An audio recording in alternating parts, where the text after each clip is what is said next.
Hey everyone, welcome to Stingray.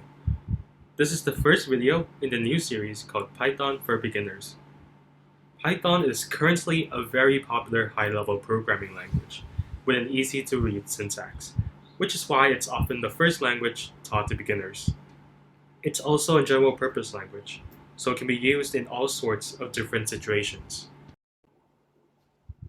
Throughout the series, we'll be using Jupyter Notebook, which is an easy-to-install environment for Python.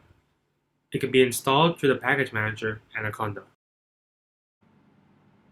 To install Anaconda, go to anaconda.com and press the download button.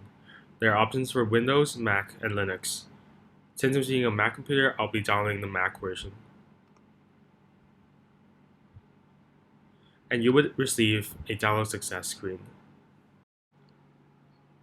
Once the installation is complete, you'll be able to open the Anaconda Navigator, and you'll see a bunch of different apps. There are a lot to choose from, but we'll be focusing on Jupyter Notebook. So click the Launch button.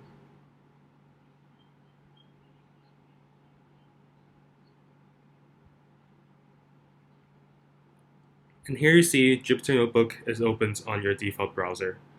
It will contain all the files and folders that are currently in your computer. You will also notice that the terminal is open. Don't close this because if you close this, then Jupyter Notebook will stop working.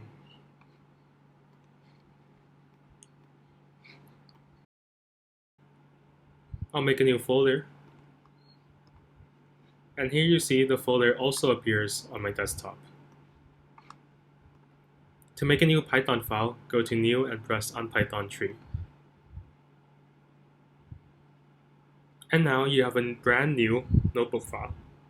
Notebook files contain cells, which will be where we'll write our code. That's it for now. In the next video, we'll see how to use variables and simple commands within Python.